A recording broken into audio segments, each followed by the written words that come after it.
नमस्कार, बहुत स्वागत है आपका। आप देख रहे हैं भाग्य चक्र और मैं हूं आपके साथ शैलेंद्र पांडे।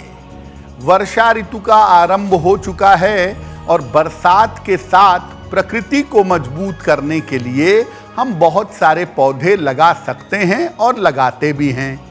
लेकिन आप बारिश के इस समय में कुछ ऐसे पौधे भी लगा सकते हैं जिससे आपके ग्रह मजबूत हो सकते हैं। तो कौन से पौधे आपको बारिश में लगाने हैं, ये हम आपको बताएंगे। आज हम आपको बता रहे हैं कि वर्षा ऋतु में आप अपने भाग्य को मजबूत करने के लिए किस प्रकार के पेड़ पौधे लगाएंगे। तो सबसे पहले ये जानते हैं कि पेड़ पौधों का ज्योतिष में क्या महत्व है। देखिए, प्रत्येक ग्रह की एक विशेष तरंग और गंध होती है। मंत्रों का जप करना, रत्न धारण करना, दान करना इन्हीं तरंगों पर निर्भर करता है। पौधे लगाना और पौधों की वृक्षों की उपासना करना भी ग्रहों के नियंत्रण का एक सरल और अचूक उपाय माना जाता है। ग्रहों के इन्हीं तरंगों को और रश्मियों को नियंत्रित करने के लिए विशेष तरीके के पौधे लगाए जाते हैं। पौधे दो तरीके से लगाए जा सकते हैं। एक, अपने ग्रहों के अनुसार, जिस ग्रह से आपको लाभ लेना है उसका पौधा लगा सकते हैं, और अपनी आवश्यकता के अनुसार भी आप पौधे लगा सकते हैं। गलत तरीके के या गलत तरीके से अगर पौधे लगाएंगे तो बिना वजह के बाधाओं की शुरुआत हो सकती है। हिंदू परंपरा को अगर आप देखें तो हम बरगद की, नीम की, पीपल की, तुलसी की, केले की, तमाम पौधों और वृक्षों की पूजा करते हैं ताकि उनकी तरंगों का हमें लाभ हो।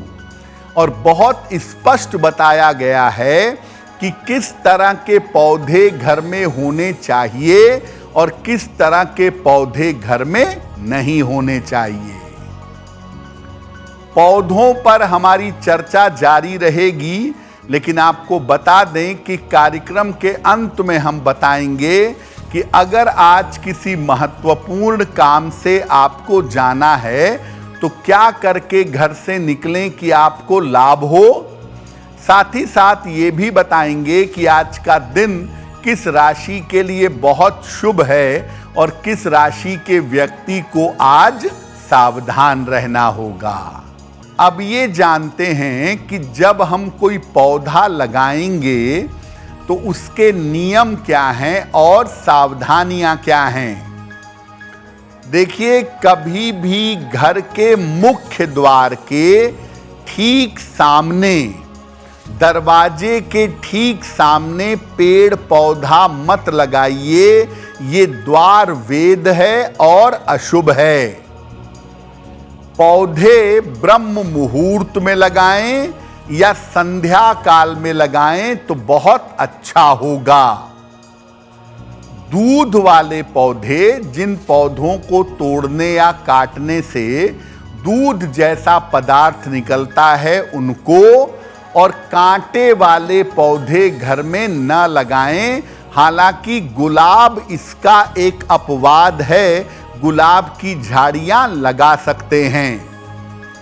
घर में लगे हुए पेड़ इतने बड़े नहीं होने चाहिए कि उनकी छाया आपके घर पर पड़े। घर में बिना सुगंध के फूलों के पौधे न लगाएं। और केले का पौधा अगर लगा रहे हैं तो केले का पौधा कभी भी घर के मुख्य द्वार पर न लगाइए।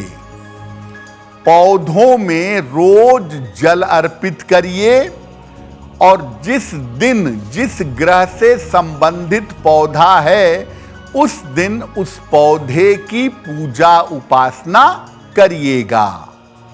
अगर इन बातों का आप ध्यान दें और बातों का ध्यान दे करके पौधे लगाएं तो पौधे लगाने से आपको लाभ होगा। अलग अलग ग्रहों के कौन से पौधे लगा सकते हैं, इस पर आगे चर्चा करेंगे। अब आपको बताते हैं कि हर ग्रह से संबंधित पौधा कौन सा है और उसको अपने घर में कहां लगाना चाहिए। सूर्य का जो पौधा है ये मदार का पौधा है। इसको घर के द्वार के आसपास लगाना सबसे ज्यादा अच्छा होगा। चंद्रमा का जो पौधा है वो है चंदन का पौधा या बेला का पौधा। इसको घर के पीछे की तरफ लगाना अच्छा होगा। मंगल का जो पौधा है वो है आंवले का पौधा। घर के बीच में या घर के पीछे की ओर लगा सकते हैं। बुध का जो पौधा है वो दरअसल एक घास है जिसका नाम है दूब यानी दूर्वा। ये लगा सकते हैं घर में कहीं भी, घर के बीच में, घर के पीछे, घर के आगे, गमले में कहीं भी दूर्वा बुध के लिए लगा सकते हैं।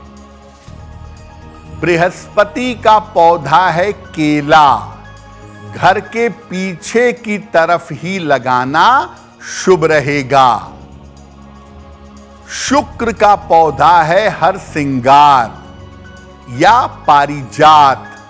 इसको घर के पीछे भी लगा सकते हैं और घर के बीच में भी लगा सकते हैं। शनि का जो पौधा है वो है शमी।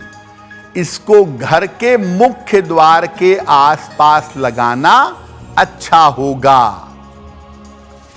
राहु केतु के लिए तुलसी का पौधा लगा सकते हैं और इसको घर के बीचों बीच में लगाना अत्यंत शुभ होगा।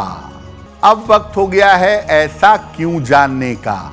ऐसा क्यों में हम आपके मन और जीवन से जुड़ी हुई तमाम जिज्ञासाओं का समाधान करते हैं।